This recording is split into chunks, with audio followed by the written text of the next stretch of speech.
Bonjour, chères auditrices et chers auditeurs, et bienvenue à ce balado avec M.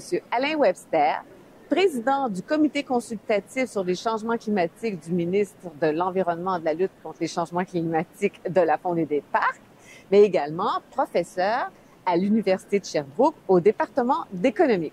Donc, bonjour, M. Webster. Bonjour, Hélène. Comment ça va? Très, très bien. Oui, alors vous êtes à la COP avec nous aujourd'hui. Bon, on est à côté de la COP, là, pour être franc, pour ceux qui reconnaissent les lieux, mais oui, effectivement, c'est encore la COP.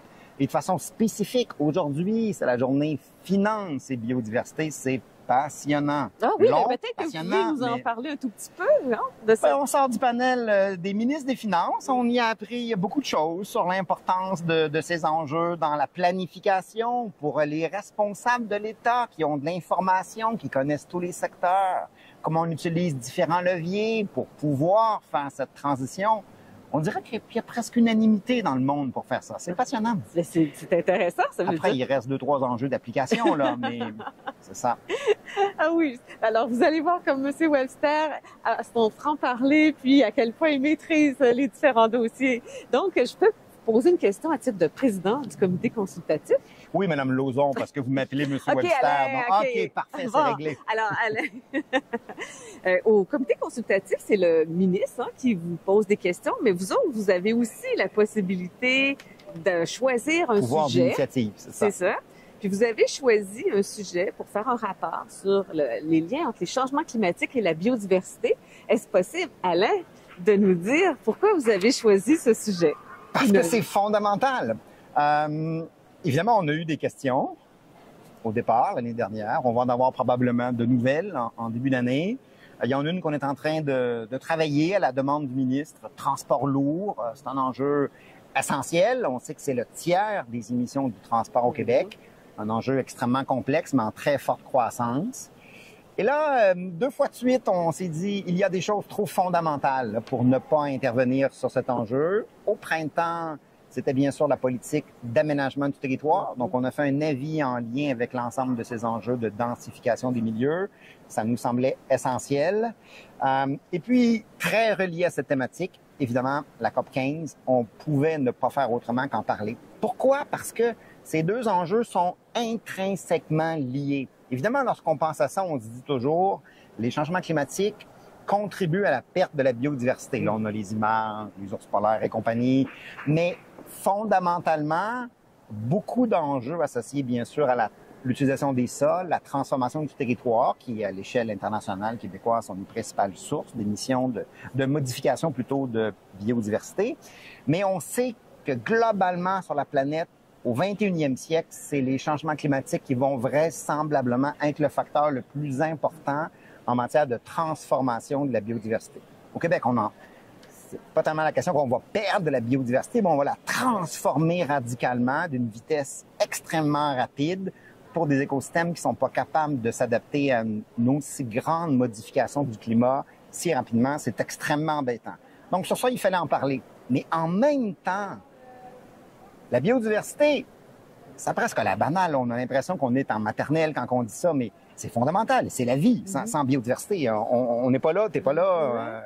Quelle perte pour l'humanité. Mais donc, il y a un enjeu majeur s'il n'y a pas, évidemment, c'est une dégradation trop forte de cette biodiversité pour le maintien de la vie de ces écosystèmes naturels, mais aussi humains. C'est aussi simple que ça. Mais nous, on est un comité aviseur sur les changements climatiques. Donc, essentiellement, ce qui nous intéresse, c'est que cette biodiversité, elle est aussi fondamentale dans la lutte au changement climatique. On émet du CO2. Globalement, à peu près la moitié de ce CO2 est absorbé par des écosystèmes naturels, soit terrestres, soit aquatiques. Et le reste s'accumule dans l'atmosphère et provoque donc cette hausse des émissions de gaz à effet de serre. Et il faut donc réduire ces émissions de façon extrêmement importante. Mais si en même temps, ces écosystèmes se dégradent à cause de cette hausse de température, ben, ils ne sont plus capables ou vont être moins à même de jouer le rôle fondamental de séquestration du carbone qu'ils jouent présentement, en plus de l'ensemble des services écosystémiques.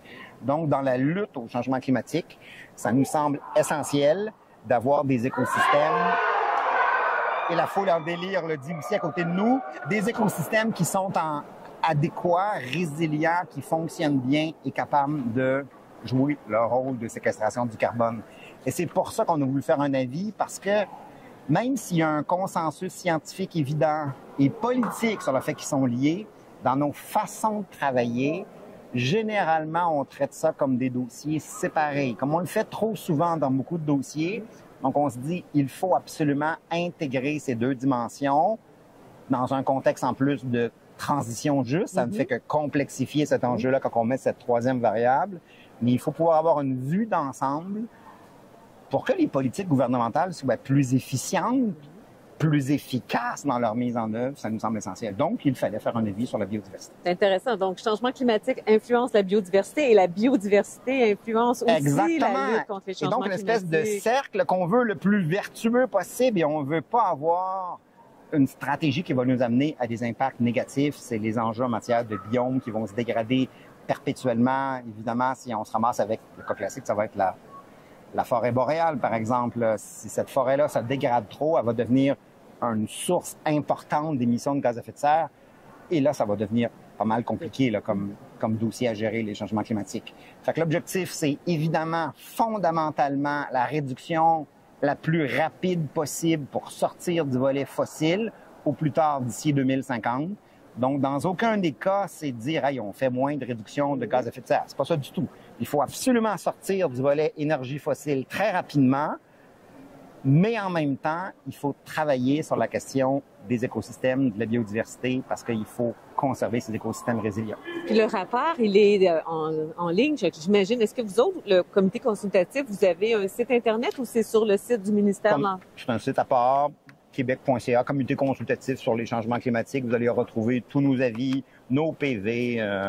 Donc, c'est là qu'on va pouvoir lire le rapport. Exactement. Description des programmes de bourses postdoctorales, des récipiendaires de nos bourses de doctorat. Donc, un ensemble d'éléments sur un site hyper simple, québec.ca. Là, ça peut pas être plus visuellement simple que cela. Parfait. Lors de l'annonce, en fait, c'est la première journée ici à la COP, l'annonce, pas l'annonce, mais la journée officielle de départ de la COP 15 sur la biodiversité, le premier ministre Legault a annoncé vouloir mettre en place un plan nature pour essayer d'atteindre, comment il le dit lui-même, pour protéger notre territoire québécois de 30% d'ici 2030. Puis ça répond à 2 de vos recommandations dans votre rapport. Et donc, qu'est-ce que tu penses qu'on devrait retrouver comme élément dans ce plan nature? Mais d'abord, c'est toujours une bonne nouvelle de voir qu'il y a une certaine forme d'alignement. On verra lorsqu'on verra cette stratégie. Nous, on se disait, on veut une stratégie nationale sur la biodiversité permettant d'intégrer l'ensemble de l'action gouvernementale. Parce que la biodiversité, souvent on réfléchit et on se dit, OK, ça c'est une problématique de pourcentage d'air protégé, puis c'est une problématique d'espèces particulières. C'est fondamental, ces enjeux-là. Mais c'est beaucoup plus que ça. C'est aussi la question agricole, c'est la gestion forestière, c'est l'étalement urbain. Donc, ça couvre un ensemble d'actions gouvernementales. Et c'est pour ça qu'on se disait, il faut que cette stratégie ou ce plan nature, qu'importe l'appellation qu'on lui donne, mais il faut que cette approche gouvernementale puisse être, je disais tantôt, la plus efficiente possible, la plus cohérente, permettant d'aligner l'ensemble de l'action gouvernementale dans la même direction, trouver les façons les plus efficaces, d'éviter la dégradation de ces écosystèmes, parce qu'elles sont essentielles à la séquestration du carbone, restaurer ces milieux, permettre une adaptation de ces écosystèmes dans une transformation du climat qui est très, très rapide, permettre en termes économiques aussi d'avoir de l'information spécifique sur l'état de la biodiversité, mais contribuer à avoir un alignement des flux financiers publics et privés pour avoir des actions favorables dans le maintien de cette biodiversité, comme on veut le faire sur le volet changement climatique.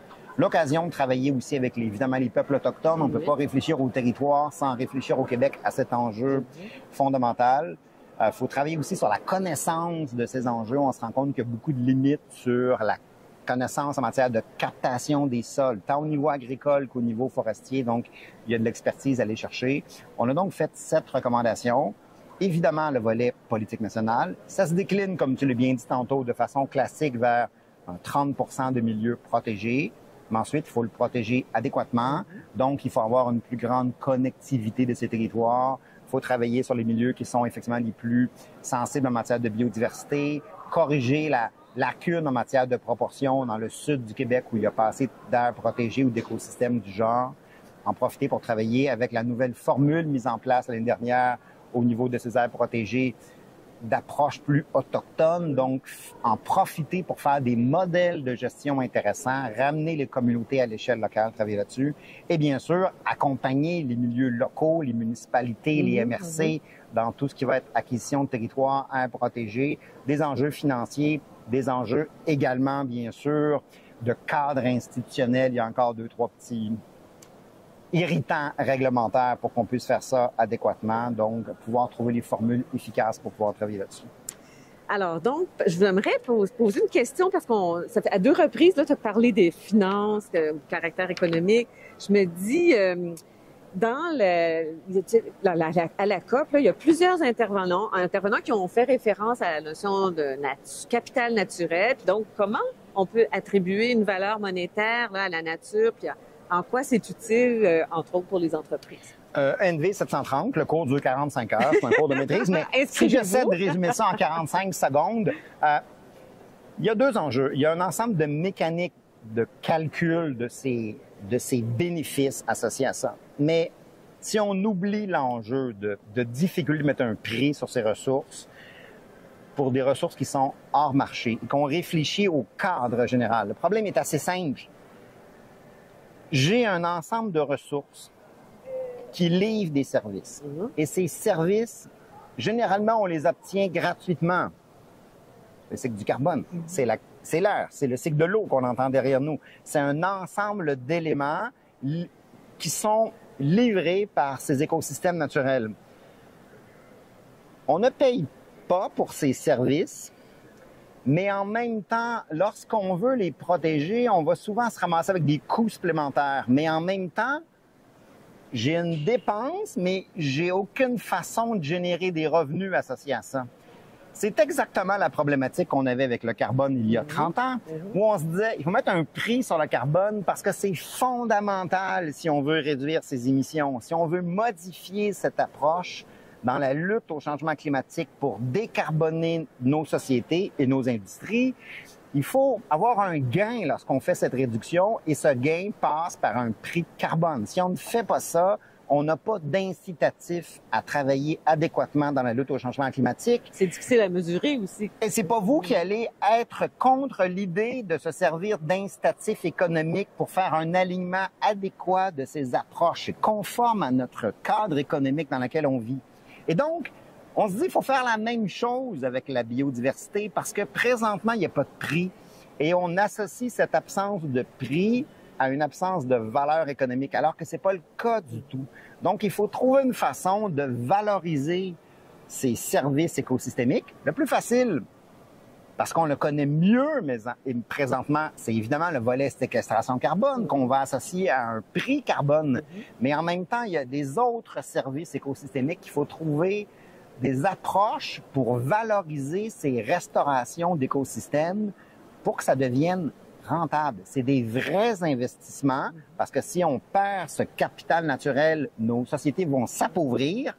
C'est vrai pour des services qui sont financiers déjà. La forêt livre des produits marchands. L'agriculture, c'est la même chose. Quand ces écosystèmes se dégradent au niveau forestier ou quand les sols s'appauvrissent, ils sont moins productifs. Donc là, on se dit oui, faut les gérer de façon adéquate. C'est un capital qu'il faut gérer adéquatement pour conserver ce capital naturel, comme on le fait dans tous les actifs financiers. Mais il faut raisonner au-delà de ce prix de marché pour se dire ça livre des services essentiels à notre qualité de vie. Et si on ne veut pas être obligé de les remplacer par des services qu'on va faire nous-mêmes en matière d'épuration d'eau, en matière de cycle des différents nutriments, qui nous coûterait une fortune, on a tout avantage, si on veut que nos sociétés soient prospères, qu'elles soient résilientes, de maintenir ces services gratuits parce que c'est ça qui nous coûte le moins cher pour obtenir le bien-être dans lequel on vit présentement. Donc, il faut trouver une façon de valoriser ces écosystèmes et c'est ça qu'on discute notamment aujourd'hui. C'est pour ça qu'il y a des enjeux sur finance et biodiversité, comme il y en a sur finance et climat. Et on s'en vient sur, mettons, un prix, une valeur sur ces écosystèmes parce que c'est essentiel. En théorie, on discute de ça depuis au moins 40, 50 ans. Maintenant, on est en train de se dire à l'échelle internationale, au niveau financier, au niveau des entreprises, et c'est vers là que tu vas m'amener, j'imagine, il nous faut un cadre adéquat, ce qu'on va appeler nos TNFD, un ensemble de lignes directrices pour dire comment on peut aligner adéquatement ces flux financiers publics et privés vers le maintien des écosystèmes, vers leur restauration, avec un bénéfice qu'on va être capable de récupérer pour montrer que c'est des choix d'investissement pertinents et qu'on va créer une économie associée à la nature de façon plus importante, non pas pour l'exploiter de façon traditionnelle, mais pour la restaurer et la conserver, parce qu'on se rend compte aujourd'hui, c'est le sens de cette COP 15, que ça nous livre des services essentiels. Donc, on va parler justement de, comme tu disais, TCFN, hein, parce que vous savez qu'il y existe en ce moment des travaux qui sont pilotés par l'International Sustainability Standards Board pour essayer d'uniformiser les règles de divulgation de risques climatiques. Et on tente de vouloir, ce qu'on comprend à la COP, puis ça avait commencé avant, bien sûr, cette COP-ci, c'est qu'il y a une volonté aussi de se doter d'un cadre de divulgation de risques reliés à la nature. Commencé en 2021, ça venait du G7, du G20, il faut travailler là-dessus. Et la bonne nouvelle, c'est qu'on part pas de zéro, on part de toute la réflexion qu'on a fait sur le climat. Donc, ce groupe de travail sur la divulgation financière associée au climat, bien là, on transpose ces approches au niveau des écosystèmes naturels. C'est plus compliqué. Plus compliqué parce qu'on est pris à un volet qui est très local. La biodiversité, c'est pas comme les gaz à effet de serre. On rejette une tonne, puis ça a des effets partout sur la planète. Et en plus, on peut mesurer une tonne de gaz à effet de serre en équivalent CO2. C'est plus compliqué de parler d'un équivalent biodiversité, ça marche pas. Et en plus, il y a une dimension très spatiale, très territoriale, tant pour les humains qui occupent le territoire que pour la ressource présente. Donc, c'est plus complexe. Mais heureusement, on part pas de zéro. On part de toute l'expertise qu'on a eue sur le volet climat. Et j'écoutais ce matin le président de l'ISB qui présentait avec comme commentaire « ça va se faire et vite ». Parce qu'on a l'expertise maintenant sur le volet climatique pour définir ce cadre, ces normes à l'échelle climatique, pour pouvoir donner une ligne directrice au niveau des entreprises et des financiers pour s'aligner vers des stratégies adéquates. Et on va faire la même chose sur le volet biodiversité. La foule en délire acclame à ce genre de propos en se disant que c'est essentiel. Sinon, on n'y arrive pas. On a l'impression qu'à chaque fois, c'est un gouffre financier qui n'a aucune rentabilité. Les entreprises, les investisseurs cherchent des façons de pouvoir se dire est-ce que je m'aligne de la bonne façon? Est-ce que j'ai un cadre clair? Est-ce que je sais quelle est la direction exactement où je vais m'en aller? Puis qu'est-ce que j'ai comme uniformité dans ces approches? Je pense que ça va se faire très rapidement. C'est une très bonne nouvelle. C'est une exigence des investisseurs. Hein? Les investisseurs veulent connaître quels sont les risques des entreprises qu'ils financent en changement climatique. Et donc, la même chose, quels sont les risques des entreprises qu'ils financent par rapport à la nature? Quels sont les risques de ces entreprises par rapport à leur dépendance à la nature, la biodiversité? Et c'est normal, Hélène, qu'il y a un lien avec le volet climat parce que cette dimension climatique fait partie de ce volet biodiversité et nature. Et on va faire la même chose. On va commencer par se dire, sortons ces investissements qui sont négatifs sur la biodiversité. On parle 500 milliards. Donc, sortons de ce domaine rapide qui a des impacts négatifs de destruction d'écosystèmes et transférons ces flux financiers vers des approches qui sont positives en matière de restauration d'écosystèmes en leur accordant une valeur. Il reste évidemment 2-3 détails à attacher là, dans cette transition, mais je pense qu'on est dans la bonne direction. Et ça ne veut surtout pas dire qu'on est en train de laisser finalement le secteur économique gérer ces enjeux. Non, pas du tout. On va se servir plutôt de ces approches, effectivement, avec un cadre défini à l'échelle internationale, appliqué à l'échelle nationale, en fonction d'approches qu'on aura décidées collectivement. Ensuite, on va se servir d'outils économiques adéquats pour faire cette transition. Fait qu'on laisse pas l'économie gérer ça, mais on va se servir de l'économie et de la finance pour pouvoir faciliter cette transition. Ça me semble extrêmement important. On est dans la bonne voie, je pense. Puis la question de la divulgation de risques, autant des changements climatiques puis éventuellement de la nature, ce n'est pas encore une obligation légale. Quoique l'Autorité des marchés financiers travaille sur un règlement pour l'imposer, le Bureau de surintendant des institutions financières travaille sur quelque chose, mais on peut penser qu'éventuellement, ça deviendra une obligation. Et légale. certains sont plus pressés que d'autres comme moi en disant il faut que ça devienne rapide, parce que tant que ça reste volontaire, il n'y a pas de raison de commencer à faire ça le premier puis de se dire qu'est-ce que j'ai comme approche, il y a trop de risques. La journée que ça devient un cadre plus uniforme, on va tous s'aligner de la même façon. Il n'y a pas personne qui va dire hey, moi j'ai trop de risques, je perds.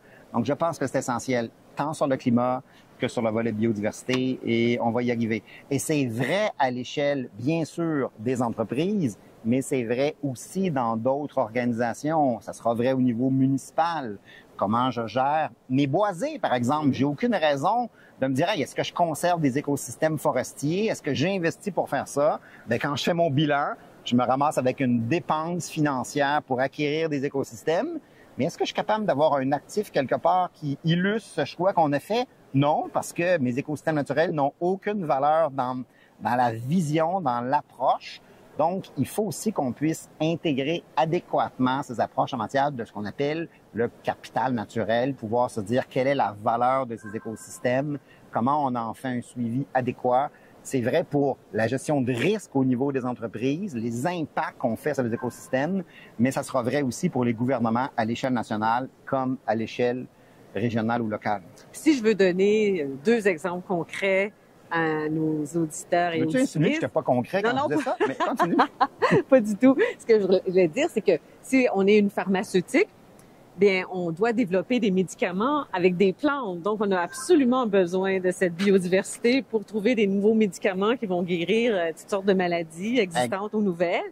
Ou si on fabrique des produits cosmétiques, on a besoin de certaines plantes aussi. Donc, la dépendance, on la voit un peu partout au sein des entreprises. Ça serait vrai pour la qualité de l'eau qu'on va utiliser dans les entreprises. Ça sera vrai au niveau forestier pour l'ensemble du secteur forestier au Québec qui est fondamental. Ça sera vrai pour le volet agricole qui est à la base de ce qu'on mange. C'est vrai pour au moins la moitié du modèle économique à l'échelle mondiale.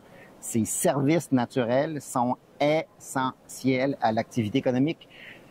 C'est pas 2 stratégies qui sont séparées, c'est qu'on utilise ces ressources environnementales pour pouvoir opérer adéquatement en termes économiques. Et on se rend compte, je veux dire aujourd'hui, ça fait longtemps qu'on se rend compte de ça, mais là on est en train de déployer des outils qui vont devenir plus efficaces, je pense.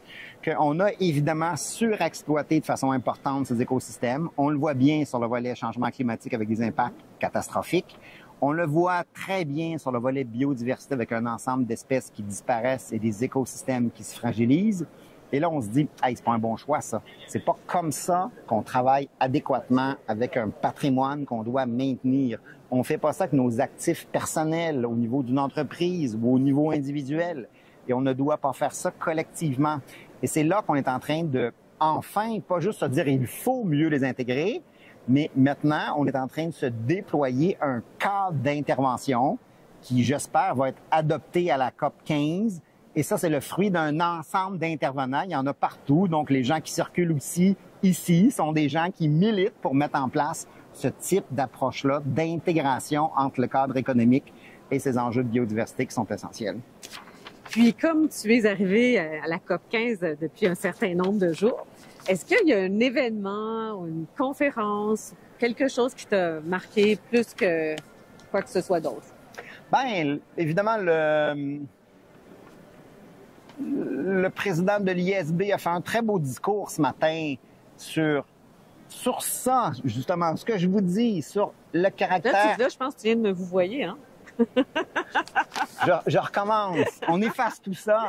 Donc, ma chère Hélène, mis à part tes interventions dans le cadre de la COP 15, il y avait aussi ce discours fort intéressant du président de l'ISB ce matin qui nous ramenait sur...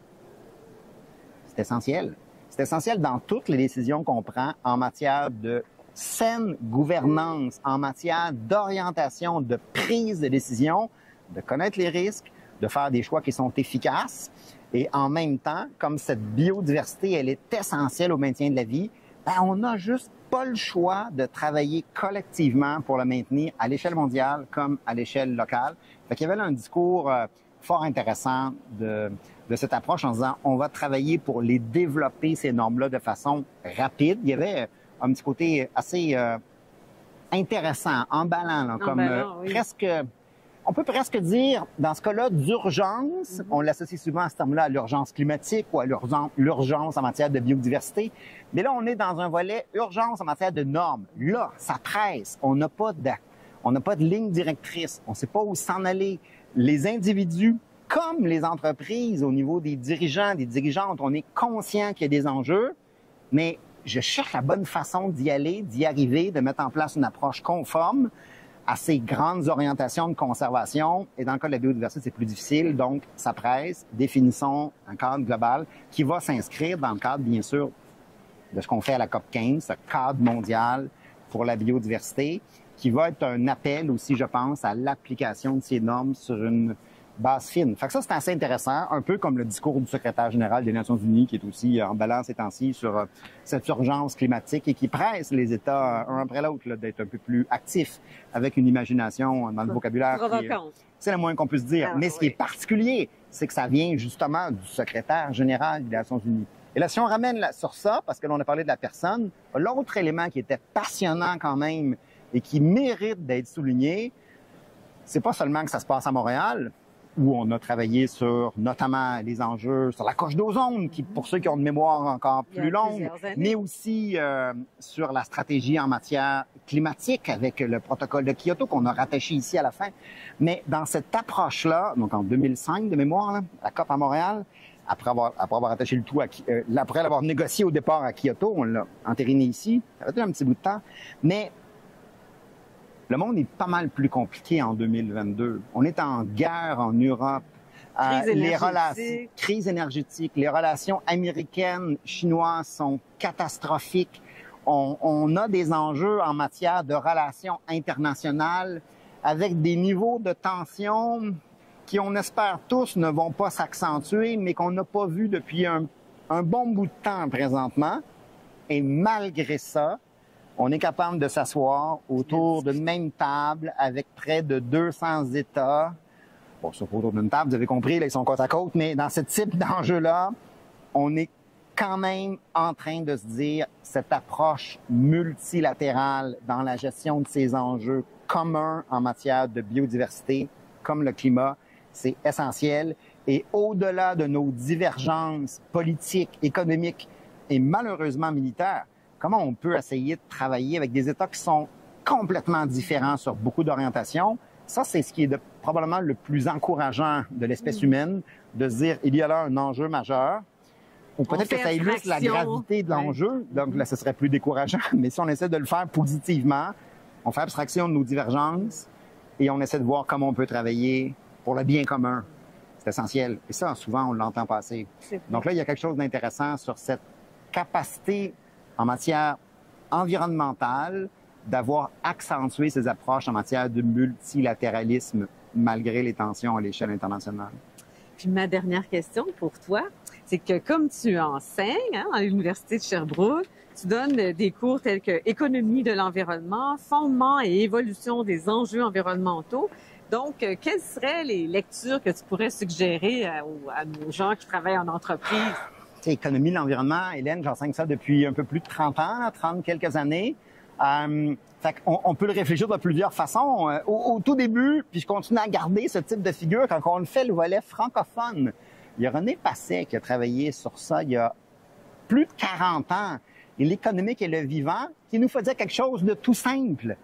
Il n'y a pas une sphère économique, il y a une sphère environnementale, puis on se dit qu'il faut qu'on traite les deux en même temps. L'économie, c'est une dimension de l'activité sociale, de la sphère sociale, qui elle-même est une dimension de la sphère, de la biosphère. Et que si cette biosphère ne fonctionne pas, je ne peux pas penser avoir un capital social ou une sphère sociale ou un capital économique ou une sphère économique qui fonctionne. C'est sous-jacent, donc c'est essentiel de maintenir ces enjeux. Ça a l'air banal, mais c'était il y a plus de 50 ans et c'est à la base de tout ce qui est le volet ecological economics. Là. Puis maintenant, c'est ce qu'on essaie d'appliquer dans un ensemble d'approches. Travaillons adéquatement sur ces enjeux. Mais ça date un petit peu d'actualité. C'est évidemment le rapport qu'on a fait l'année passée, commandé par le gouvernement anglais d'Ascupta sur le volet économie de la biodiversité. Donc, il nous ramène sur comment on mesure, qu'est-ce qu'on y fait, pourquoi c'est fondamental.